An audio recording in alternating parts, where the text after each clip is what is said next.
Queridos, graça e paz. Amém. Deus abençoe a sua vida em nome de Jesus. Eu me sinto muito alegre e honrado em poder estar aqui nessa noite e poder entregar a palavra do Senhor. Quando o pastor, confesso, quando o pastor falou assim, eu pensei em alguém que tem uma palavra boa, eu tenho certeza que ele pensou no Hernandes Lopes, ligou para ele, não pôde vir, ligou para o Augusto Nicodemus, ele não pôde vir, então ele pensou assim, só para o pastor Wagner de praça. Então eu vou ligar para ele. Então a minha responsabilidade é muito menor diante dessa circunstância. Eu agradeço o convite. Bom poder estar com os irmãos, né? Venho acompanhado do irmão Dalvinho, o Dalvo, a gente chama de carinhosamente Dalvinho, e Rodrigo. Quando eu cheguei aqui, eu falei para o Dalvinho assim, olha, entra na frente que você que é o pai do pastor. Né? Aqui quem tem privilégio, aqui quem tem prestígio é você. Então a gente está alegre de poder estar aqui com os irmãos, desejo que Deus fale ao seu coração, abençoe a sua vida, em nome de Jesus. Sem demorarmos muito, quero convidar você a ler a sua Bíblia, na carta de Paulo aos Efésios, no capítulo 1, do verso 15 ao verso 23. Efésios 1, do verso 15 ao verso 23. Me alegro de ver que muitos serviram ao Senhor na adolescência. Eu era da igreja presbiteriana de Parque Aurora. Eu sei que Paulo Pedro carinhosamente sempre falou Porto Aurora. Tem coisas que ficam no coração. Eu fico feliz, a gente esquece essas coisas. Eu fico feliz de ver que muitos estão no ministério e no presbiterato, no diaconato. Deus abençoe a vida dos irmãos. Pode ficar perdoado, tá, Paulo Pedro? Diz assim a palavra do Senhor.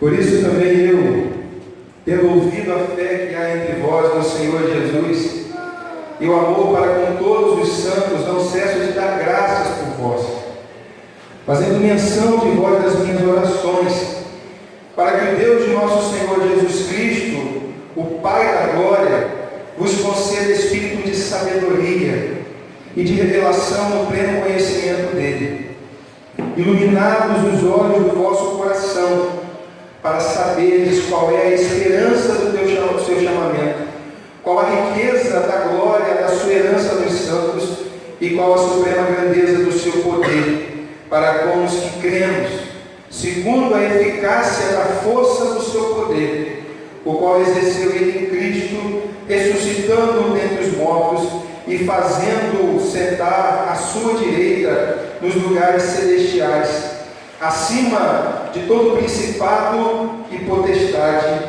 e domínio e de todo nome que se possa referir não só no presente século, mas também no vindouro, e pôs todas as coisas debaixo dos pés, e para ser cabeça sobre todas as coisas o deu à igreja, o qual é o seu corpo, a plenitude daquele que a tudo enche em todas as coisas. Amém. Amém. Queridos, a oração, ela é um espelho da nossa alma. A oração, ela revela os nossos valores, a nossa escala de importância. Quando nós abrimos a nossa boca para orar, nós estamos expressando o que é importante para a gente, como se encontra o nosso coração. E a nossa oração, ela pode estar cheia de necessidades, de pedidos, egoístas ou não, mas pedidos. Ou a nossa oração, ela pode estar repleta de gratidão, de consciência da graça do Senhor, de consciência do amor de Deus. O apóstolo Paulo, ele está orando, ou ele está revelando à igreja o conteúdo da sua oração. Paulo, ele passou um período preso. Quando ele escreve essa carta, ele estava preso em Roma.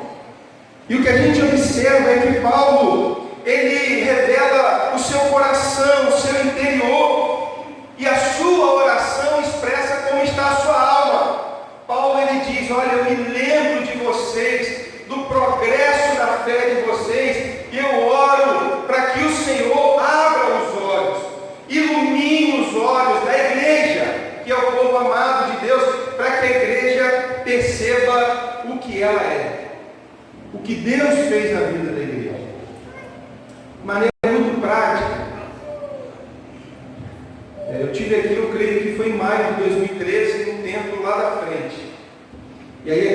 tinha cobertura, se eu não estou enganado. E aí quando a gente chega, a gente vê, olha que bonito, né? Como ficou bonito o fogo, o som muito bom, o ministério de louvor de parabéns, os meninos na elegância na recepção. Tem um menino que me recebeu, o menino da multimídia aqui. Eu falei, esse menino é um presbítero na igreja? Português polidíssimo, parece que é do sul. E aí eu falei, gente, que coisa maravilhosa. Mas talvez você chega na sua igreja e ao invés de olhar aquilo que Deus tem feito, aquilo que é de bom, você começa assim, mas está faltando aquilo. É esse menino aqui, eu estou falando. E aí você começa a procurar o que tem de defeito, o que falta ser feito. Ao invés de agradecer por aquilo que já se tem, isso na família, pelo trabalho, a gente fica sempre focado e gastando as nossas energias naquilo que nos falta. É como se nós orássemos e disséssemos assim, Senhor, eu estou aqui. Se o Senhor fizer até aqui, eu vou ser feliz. Aí Deus faz. Se o Senhor fizer até aqui, aí eu vou ser feliz. E continue triste. E se o Senhor fizer aqui, eu vou melhorar. E nada satisfaz o coração do homem. E muitas vezes a nossa relação com Deus é como se Deus estivesse nos devendo alguma coisa. Se eu vou para a igreja, porque se o Senhor fizer, eu vou te amar, eu vou te servir. Parece que Deus está nos devendo alguma coisa. E Paulo, ele quer responder à igreja, ou fazer com que a igreja perceba o quão rica ela é. Você sabe quão amado, quão especial você é para Deus, e o que Deus já fez na sua vida. Para isso, Paulo,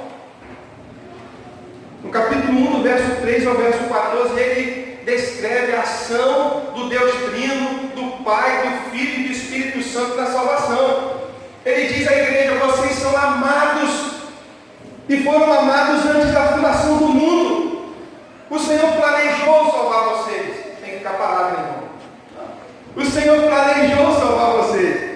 O Senhor escolheu vocês. Vocês têm toda a sorte de bênção em Cristo, nas regiões celestiais.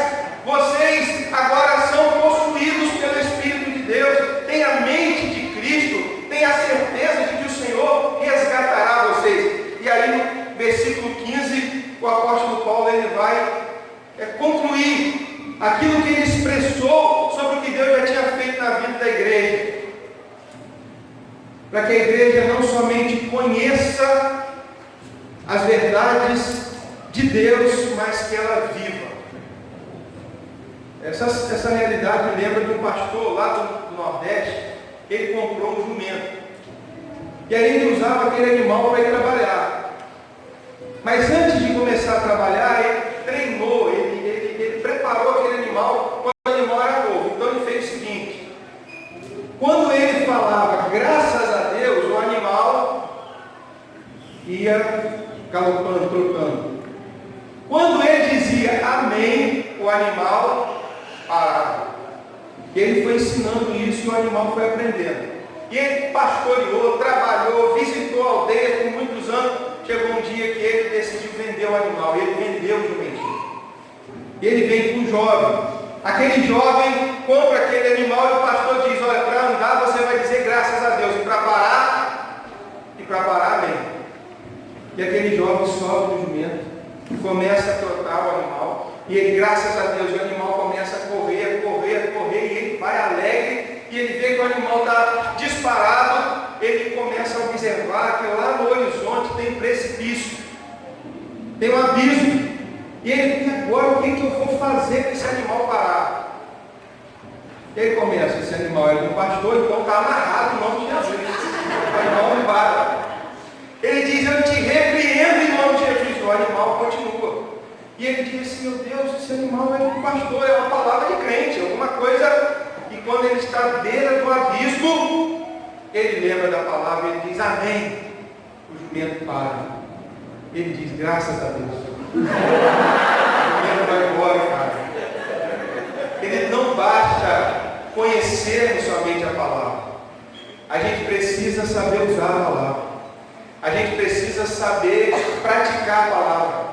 O apóstolo Paulo, Ele está dizendo no capítulo 1, a partir do verso 15, que ele dá graças a Deus pela vida da igreja. E nós precisamos amar a igreja, porque Deus ama a igreja. Ele deu Jesus para salvar a igreja. E nós precisamos, nesse tempo, dizer: olha, ame a sua igreja local, porque quem não é bênção perto, não é bênção longe. Ame a sua igreja, ame os seus irmãos, dê graças a Deus pelo progresso que a igreja está tendo. Mas nós não podemos ser medíocres em achar que nós chegamos ao supra-sumo da fé, ao topo da fé. Nós temos muito a alcançar. E aí Paulo ele ora. E o conteúdo da oração dele, embora pudesse ser, não é para que Deus o livrasse da prisão, não é para que os irmãos fossem supridos nas suas necessidades materiais. Ele faz isso lá no final da carta, no capítulo 6. Mas Paulo ora para que a igreja tenha discernimento. Ele ora para que os olhos da fé sejam de fato abertos. É isso que ele diz no verso 17. Na minha Bíblia está assim: para que, o propósito é para que o Deus de nosso Senhor Jesus Cristo, Pai da glória, vos conceda Espírito, e aqui não é o Espírito Santo, porque está em letra minúscula, é o Espírito, é a atitude de sabedoria e de revelação no pleno conhecimento dele. Você sabe quão rico você é? Nós só vamos valorizar aquilo que nós temos e somos como igreja a partir do momento em que tivermos discernimento espiritual.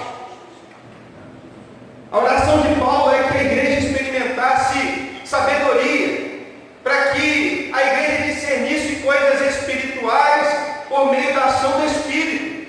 A oração de Paulo é como que aquilo que Deus fez com Geazi. Você conhece a história de Eliseu e Geazi? Eles estavam numa tenda. O local onde eles estavam era sitiado, rodeado pelo exército inimigo. Geazi olha e, na sua visão real, ele vê o exército inimigo, carruagens. E ele volta para dentro da tenda amedrontado, assustado, impressionado. É tempo de crise para Geazi. O profeta conduz ele para fora, ora e pede a Deus: Senhor, abra os olhos do teu servo. Ele diz: agora olha, Geazi. E Geazi passa a enxergar a sua realidade não como um homem carnal, não como um incrédulo, mas um homem que passa a ver a vida e as circunstâncias com os olhos da fé. A oração de Paulo é: Senhor, faça com que a igreja olhe como o Senhor quer que ela olhe. Porque senão nós somos tomados por uma visão pessimista. Tudo é muito difícil, tudo é muito complicado, tudo é muito cansativo, a realidade é sempre contrária, tudo é muito alto. E nós precisamos de discernimento espiritual. E Paulo ora para que a igreja receba esse espírito de revelação, para que as cortinas se abram, para que a igreja não viva de lamúrias, de murmurações. Ah, Senhor, se eu trabalhasse naquele lugar. Ah, Senhor, se a minha esposa fosse aquela outra mulher. Ah, Senhor, se o meu carro fosse. Ah, Deus, se eu tivesse sido convertido antes. E há sempre um cântico de lamentação. Paulo ora: Deus, dá revelação, dá percepção, abre as cortinas, faça com que a tua igreja veja o que está por detrás daquilo que somente aparenta. E a oração dele é que a igreja perceba como ela já foi abençoada. Como ela já foi abençoada. É claro que eu oro para que Deus faça na minha vida, faça na vida da igreja que eu pastorei lá, faça na sua vida, meu irmão. Mas se você é de Deus, você já tem uma riqueza. Você está com a sua dispensa cheia da graça de Deus. Você já tem motivos para celebrar o Senhor. Você já vem para esse lugar com razões para cantar o Senhor um cântico novo. Ainda que ele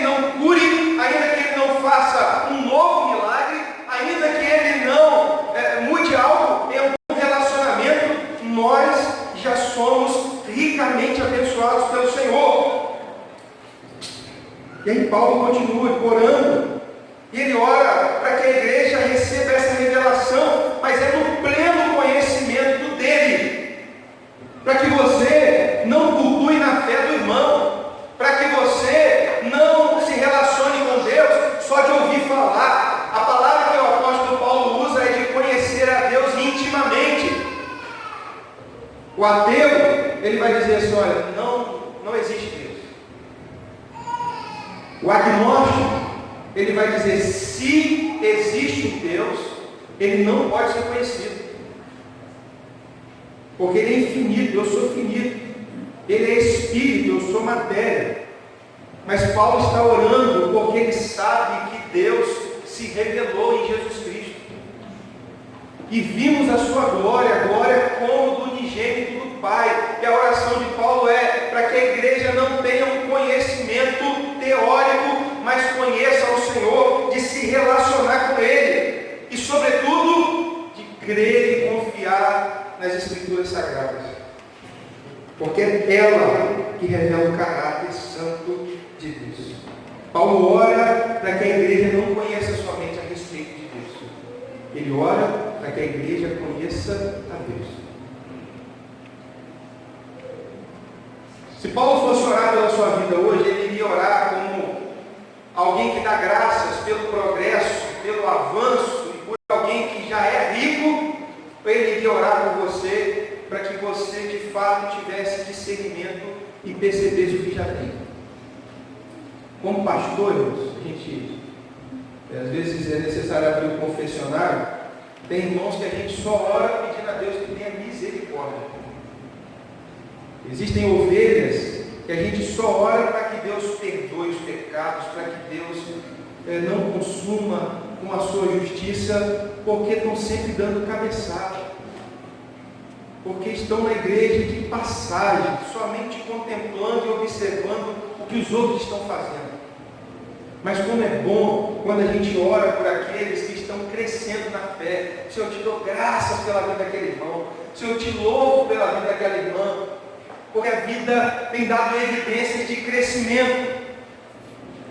Mas até aqui, Paulo ora para que a igreja tenha os olhos abertos, para que a igreja seja iluminada. E aí no verso 18 ele vai dizer o que o Senhor fez. E ele fala 3 verdades.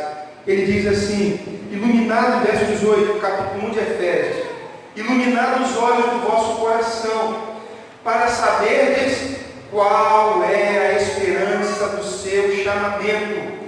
Você sabe qual é a esperança do seu chamamento?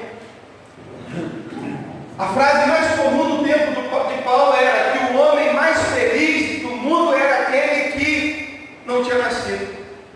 Que a segunda razão, a segunda maior felicidade era morrer no dia do seu nascimento. Paulo vivia num mundo sem esperança. Nós também vivemos num mundo sem esperança. E Paulo ora para que eu e você saibamos qual é a esperança do nosso chamamento. O que Paulo está dizendo é o seguinte, querido: você que foi transformado pelo Senhor, você tem uma história com Deus. Você tem uma data na sua história que você pode dizer assim: foi lá que tudo começou. Lá Deus transformou o meu coração. Isso não é teoria, isso é graça na vida. É graça que transforma. E você dizer assim: olha, e no ano 2000, no mês de maio, esse é o meu caso, Deus transformou minha vida. Eu era um ímpio, um pagão, um incrédulo. E aí eu posso voltar minha mente para aquela data e saber que lá Deus me chamou para Cristo e para a santidade. Que lá Ele me deu esperança quando Ele me chamou para paz e libertação. Quando Ele me chamou para viver um relacionamento não só de vitória, mas de sofrimento e glória. A esperança do nosso chamamento não é o chamado de uma ilusão, mas é o chamado de uma vida de sofrimento e glória com Cristo. Paulo vai dizer assim: eu dou graças ao Senhor, porque Ele não nos chamou somente para crer, mas também para padecer, para sofrer com Ele, para passar para perto com Ele, mas não por causa do pecado, por causa da santidade. para a glória de Deus. Então Paulo, em primeiro lugar, ele ora para que a igreja saiba a esperança do seu chamamento em Deus. Ele diz, olha, você precisa se lembrar. Se você quer adorar a Deus, se você quer servir ao Senhor, você precisa se lembrar de onde Deus te tirou. Precisa ter um marco na sua história. Precisa ter um momento de transformação. E ele diz, olha, vocês precisam saber e se lembrar dessa data. Segundo, olhe na sua Bíblia. O apóstolo Paulo, ele ora para que a igreja saiba a esperança do seu chamamento, qual a riqueza da glória da sua herança nos santos. Aleluia. Isso é maravilhoso. Se você abrir na sua Bíblia, Josué, capítulo 7, Josué decide dividir e dar herança às tribos de Israel.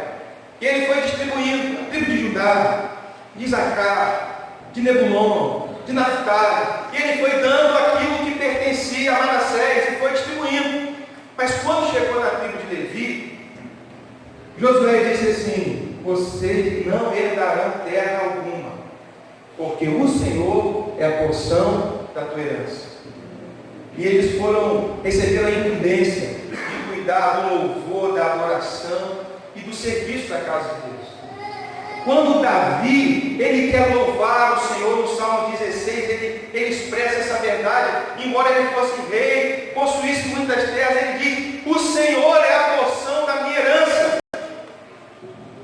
o Senhor é a riqueza dele. Mas na verdade, o que Paulo diz aqui, não é que o Senhor é a porção da tua herança, ele está dizendo exatamente o contrário. Ele está dizendo que a igreja, ela é a herança do Senhor.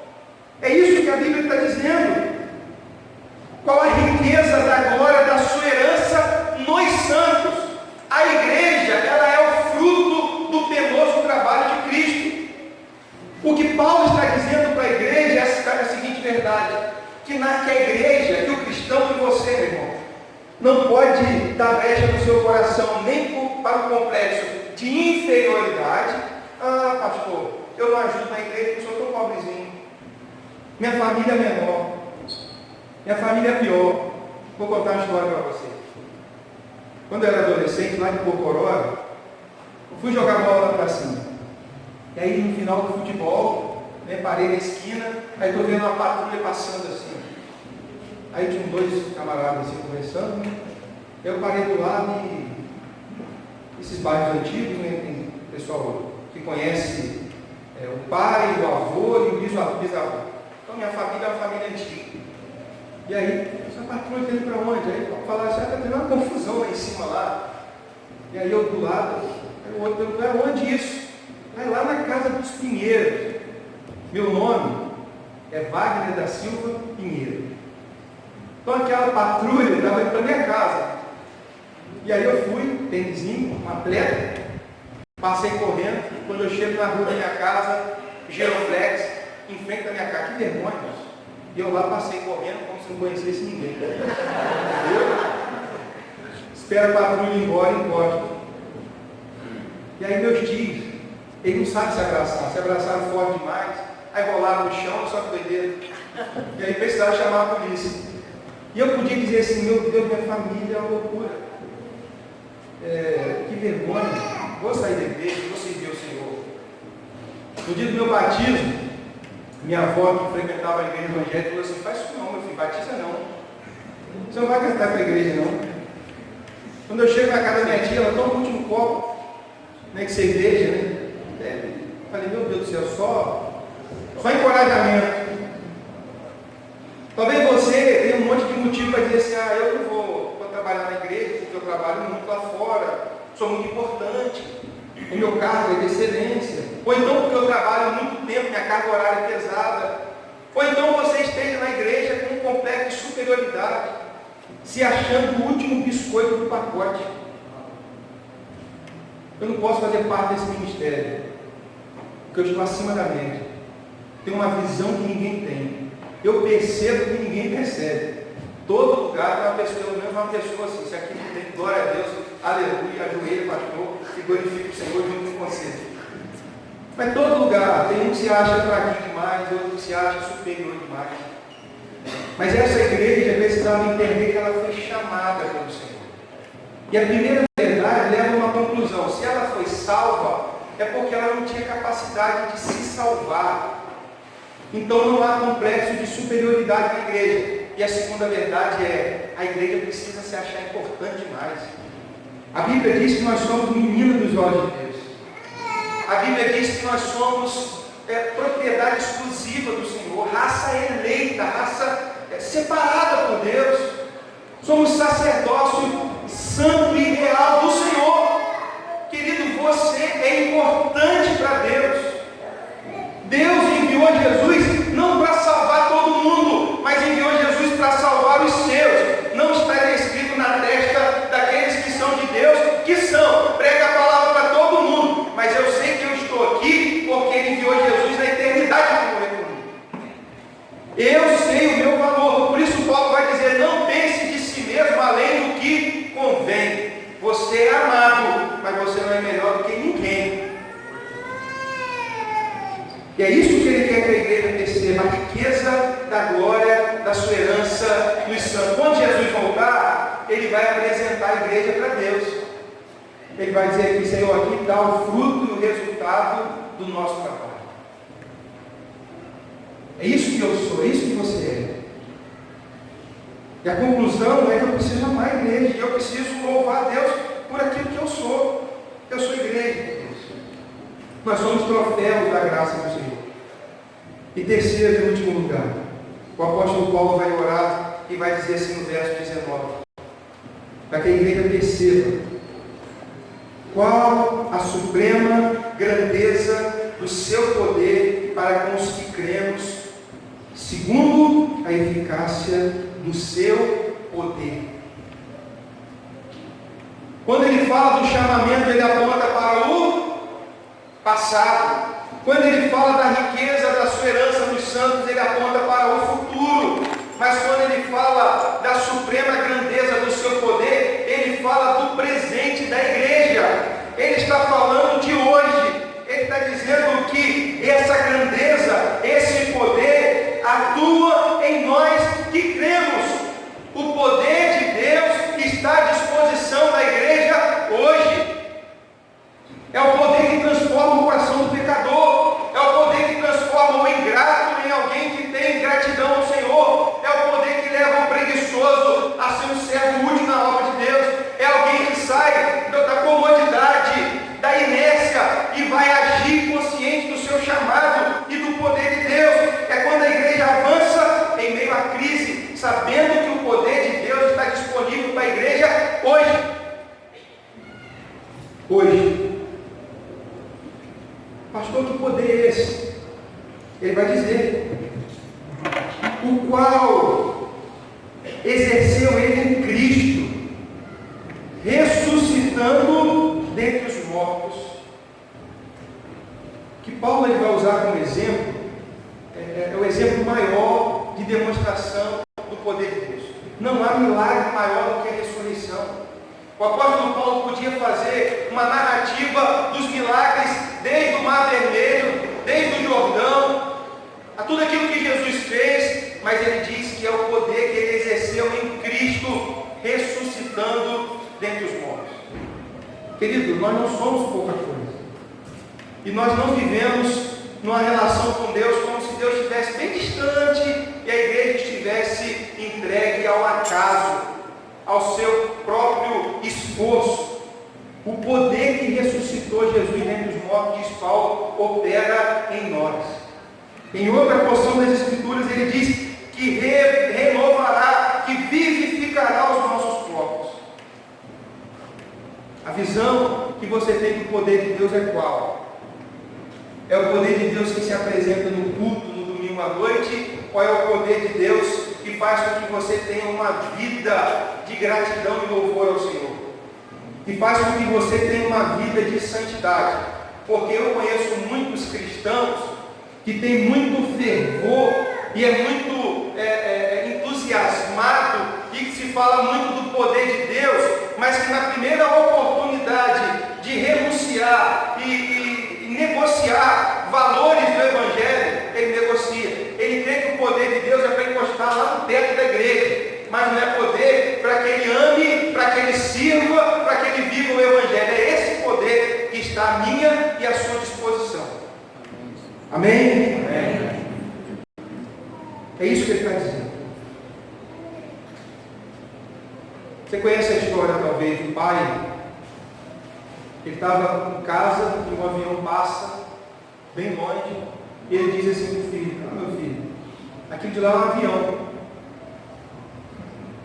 Cadê, papai? O pai vai lá, aponta para o filho: aquilo de lá, meu filho, é um avião. Aí ele: é, papai, mas não consigo ver porque ele é muito pequenininho. Aí o pai diz assim: meu filho, um dia eu vou mostrar para você um avião de perto. E um dia de folga ele pega o filho, coloca no carro e leva no aeroporto. Quando chega perto, ele venda os olhos do filho, consegue uma autorização para chegar perto da pista. E quando ele está pertinho daquele Boeing, ele tira a venda dos olhos do filho. E aí o filho vai perguntar: papai, o que é isso? Que negócio é esse tão grande? E ele diz assim: meu filho, isso aqui é um avião. Ele diz: não, papai, não é um avião não, papai. Então você está mentindo daquele dia que falou que aquilo estava bem pequenininho lá longe, é um avião? Ele falou: não é um avião, meu filho. Eu quero dizer uma coisa para você. Esse avião, ele mostra, meu filho, que a nossa relação com Deus pode ser assim. Se você estiver muito longe de Deus, o poder dele parece pequenininho. Mas se você se aproxima dele, você consegue perceber quão grande ele é. Se você está longe de Deus, meu irmão, qualquer crise, qualquer problema é um obstáculo intransponível. Tudo é difícil. Tudo é difícil. Aquele relacionamento ilícito, aquele julgo desigual, o coração está apaixonado. E é muito mais paixão pelaquela menina na escola, por aquele menino do que pelo Senhor. Se você não consegue perceber o poder de Deus, o dinheiro vai se tornar o Deus da sua vida. Porque Deus vai parecer incapaz, impotente, inútil, insuficiente, porque você está longe dele e está muito perto do problema, focado no problema. Paulo, ele trata, para aqueles que gostam daquela expressão cura interior, Paulo está tratando de cura interior para a igreja, de santificação. Ele está trazendo a igreja a um relacionamento de gratidão com o Senhor. E ele está dizendo: igreja, perceba quão rica você é. A sua dispensa está cheia. Deus chamou você, Ele salvou você, Ele vai receber você como herança. E você tem o poder à sua disposição. É claro que conforme a vontade de Deus, vai estar à disposição da igreja. E aí Paulo continua dizendo no verso 20: o qual exerceu ele em Cristo, ressuscitando dentre os mortos e fazendo sentar à sua direita nos lugares celestiais, acima de todo principado, toda autoridade, todo governo, e potestade, poder e domínio, e de todo nome que se possa referir, não só no presente século, mas também no vindouro. Não há ninguém, não há nada maior do que o Senhor. Por isso Ele é digno de louvor e adoração. O privilégio é seu, meu irmão, de estar aqui. Quando nós tivemos culto na igreja, eu vi o pastor Ricardo lá do Vilão, o pastor dele que conhece, falando algo interessante. Às vezes a gente passa em branco. Ele tem gente que chega na igreja com cara de triste, bem alegre, chega na igreja com cara de triste, para alguém prestar atenção e dizer: ô meu irmão, por que você está assim? Faz cara de zangado, né? Eu tenho uma filha de 6 anos, ela faz isso também, mas ela tem 6 anos. É você viver fazendo charminho, dizendo: eu não vou mais para a igreja, e se eu não for para a igreja, eu não sei o que vai ser da igreja, porque ela depende da minha presença, do meu talento, do meu recurso. Lê do engano, meu irmão. A igreja é a igreja do eterno, do Deus autossuficiente, de eternidade a eternidade. Tu és Deus, pela sua graça e misericórdia, Ele quer se relacionar conosco. Se você se apostatar, se você se afastar, quem vai perder você?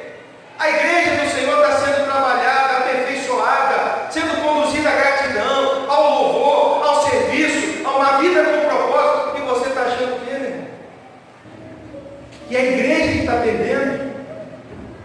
Nenhum daqueles que são verdadeiramente de Deus se perderão. Nenhum. E é tempo de você avaliar os seus conceitos, os seus valores e olhar para o Senhor. Deixa eu olhar um pouco comigo, para nós concluirmos.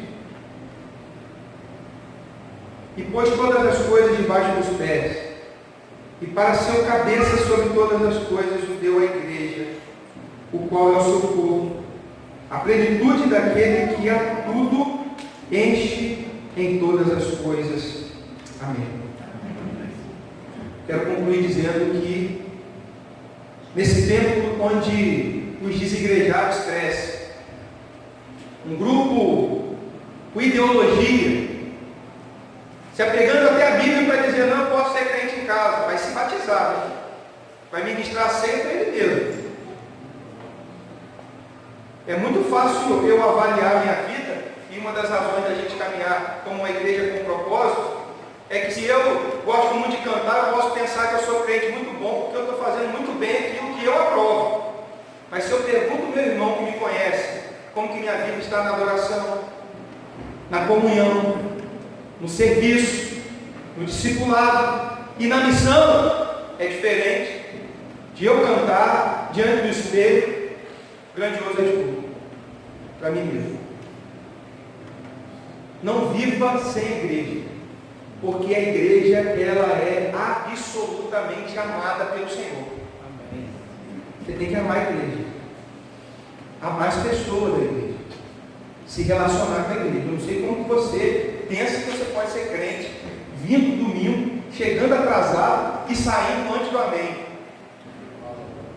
Se relaciona com ninguém, não sabe da vida de ninguém, não é para fofocar não, irmãos. É para orar por alguém, é para abençoar a vida de alguém. Isso não é cristianismo não. Isso não tem nada a ver com vida cristã.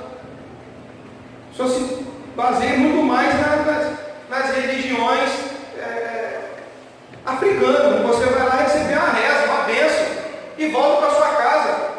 Essa é a igreja amada do Senhor. Ele se relaciona com a sua igreja. E outra, ele deu Cristo à igreja e ele deu Cristo para a igreja. Quem sou eu para pensar que eu sou bom o suficiente para não querer me relacionar com a igreja? A igreja tem muito problema. Quero dizer uma verdade para você, igreja. Quem não se relacionar com a igreja do Senhor aqui na terra, não vai se relacionar com o Deus da igreja no céu. Porque para salvar e para manter salvo, Ele deu a igreja a Cristo e deu Cristo à igreja. Nós não podemos ser cristãos sem os irmãos. Então mude o seu conceito. A igreja, ela é amada de Deus. É Ele que cuida da sua igreja. É Ele que sustenta a sua igreja. Ame o seu povo. Se apresente por relacionamento. Muitas vezes há arranhões. Às vezes a gente se esbarra. Mas ninguém cresce e amadurece sozinho. Me explica uma coisa. Como que você consegue perceber o fruto do Espírito se você não se relaciona? Você vai ser longânimo com você mesmo?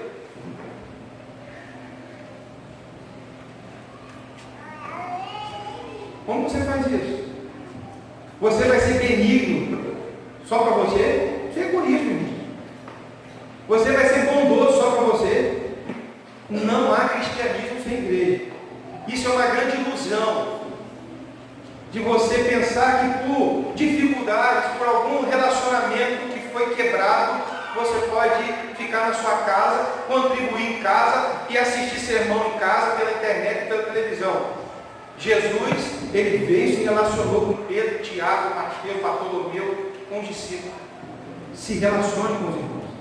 Ame a igreja, porque é na igreja que o Senhor revela o seu poder. Glória a Deus, aleluia. Antes da gente orar, eu quero que você assista um vídeo para a gente orar no final. Camarada que estava quebrando pedra, o sol quente, ele quebrando pedra. Uma vida difícil, gente. Quando de repente passou um homem montado no elefante, dando uma voltinha, supervisionando. Ele olhou para aquele cara no elefante e falou: Senhor, meu Deus, isso é que é vida. Andar nesse elefante não é ficar quebrando pedra, não. Isso aqui não é vida, não. Aquilo é que é vida. Senhor, me transforma naquele homem, poxa, que anda no elefante. Eu vou ser tão feliz. E Deus falou: então tá bom. Transformou ele no homem que andava no elefante. E o homem que andava no elefante tinha que supervisionar 3 províncias por dia. Andar 9 horas montado no elefante. O sol quente batendo na cabeça dele, rapaz. Cozinhando os miolos. Aí falou: que é isso, rapaz? Negócio de andar no elefante não é bom, não. Que é isso? O bom mesmo é ser o sol, que queima os outros, que esquenta assim. Se eu fosse o sol, eu ia ser feliz. Senhor, deixa eu ser o sol, poxa. E Deus falou: então tá bom, filho, vai para o seu sol. E ele foi ser o sol, queimava os outros, esquentava. Só que entrou uma frente fria. Ele queria passar e não conseguia. Nuvens densas, diversos dias. Ele falou: Senhor, que é isso? Eu nem consigo passar por essas nuvens. O bom mesmo deve ser nuvem que tapa o sol. Eu já tenho certeza no que eu quero ser. O Senhor me transforma em nuvem. Se o Senhor me transformar em nuvem, eu sei que eu vou ser feliz. E Deus transformou ele em nuvem, ele tapava o sol, fazia chover. Só que um dia começou a ventar. Ele queria ficar quieto, o vento não deixava. Ele queria ficar aqui, o vento levava ele para lá, o vento levava ele para lá e para acolá. Ele falou: que é isso, Senhor? Esse negócio de ser nuvem não é bom, não. O bom é ser vento que puxa tudo, quebra tudo, arranca telhado, faz tudo. Agora eu descobri, o bom mesmo é vento. Me transforma no vento, que eu quero ser vento. E Deus transformou ele num vento. Ele arrancava a árvore, telhado, levantava a saia das mulheres. Ele fazia miséria como vento. Só que um dia ele parou numa pedreira e começou a soprar. E a pedreira tá nem aí. E ele soprando, fazendo força, já cansado. Aí ele falou: Senhor, bom mesmo é pedreira, né? Ela está lá, forte, intransponível. Agora eu sei o que eu quero, é pedreira. Deus falou: tá bom, meu filho, vai ser pedreira. Ele estava lá, quieto na dele. Só que um dia ele escutou um barulhinho, uma fisgadinha. Tinha um cara lá embaixo quebrando pedra. Aí ele falou assim: Senhor, esse negócio de ser pedreira não é bom não, né? O bom mesmo é ser esse cara que quebra pedra. Aí Deus falou: mas peraí, esse cara era você no começo, filho. Pois é, eu era feliz e não está assim de gente que ainda não descobriu quem é. E por isso você está insatisfeito. A hora que você descobrir quem você é e o que Deus te chamou para fazer, já era. Você já descobriu quem você é?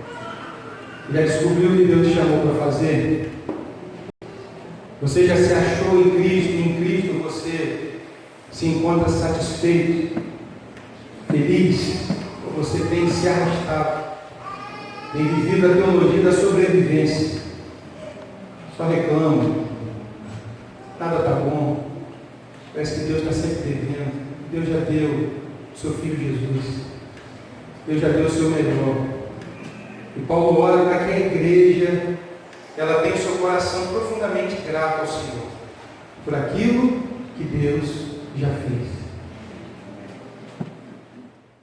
É possível que não haja gratidão no seu coração porque não haja conversão, porque não aconteceu uma transformação genuína, verdadeira. Está no seu coração uma visão de mundo onde tudo acontece aqui e tudo termina aqui. Mas Deus fala de um chamado, de uma glória, de um futuro eterno, de uma segurança presente nas mãos dele. Quero pedir licença ao pastor. Quero orar pela sua vida. Vamos colocar de pé. Vamos orar em nome de Jesus. Foi um compromisso com o Senhor de gratidão, de louvor no nome do Senhor, de buscá-lo acima de todas as coisas, de celebrar Ele por tudo aquilo que Ele já fez na sua vida. Sei que você sempre canta aquele louvor que diz: queremos o teu nome engrandecer e agradecer-te por tua obra em nossas vidas. Confiamos em teu infinito amor, pois só tu és o Deus eterno sobre toda a terra e céus.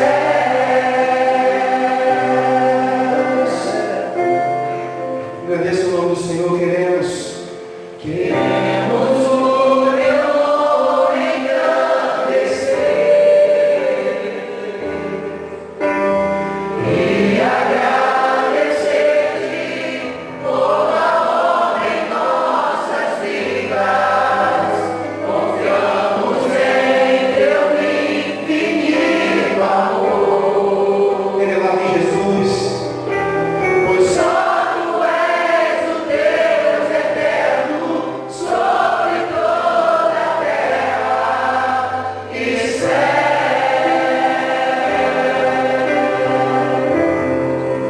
Oh Deus, nós te louvamos, Senhor.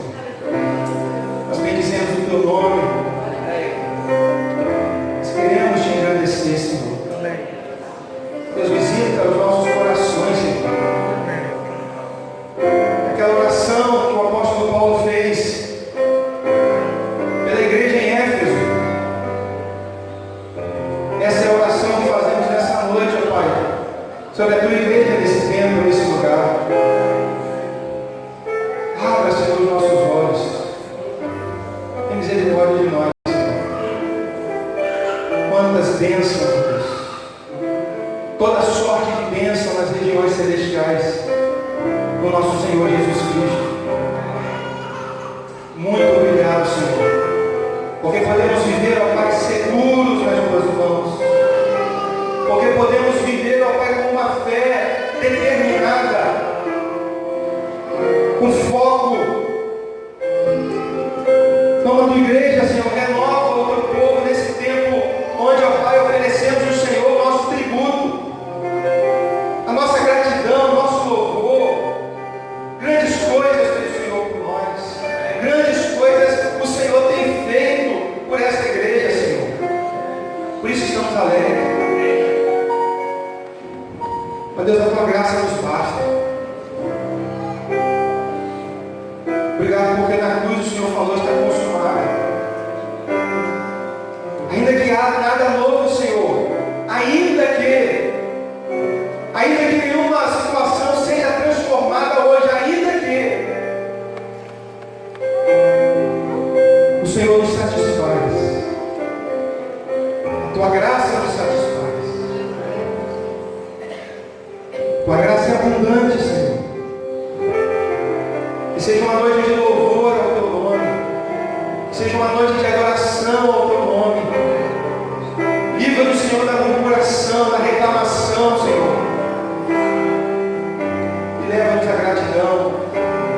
E por consequência, Senhor, a entrega, a consagração, ao serviço, a comunhão. Leva-nos, Senhor, sempre da tua vontade. Essa é a nossa oração. Essa é a nossa oração. De gratidão, porque o Senhor ama a tua igreja. O Senhor ama cada vida aqui. Nós agradecemos em nome de Jesus. Amém. Deus abençoe a sua vida. Em nome de Jesus. Amém. Pastor, querido, vem cá.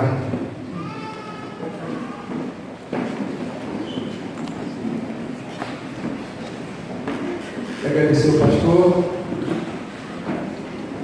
Ele nos abençoou esse ano, aniversário da nossa igreja. Nós não poderíamos deixar de estar aqui, né? Uma grande alegria. Um desejo no meu coração, embora não tenha vindo o Hernandes, nem o Augusto Podemos, Que Deus tenha tido misericórdia das nossas vidas e tenha abençoado a sua vida e tenha abençoado a vida da igreja. Amém. Amém. Deus te abençoe. Em nome de Jesus.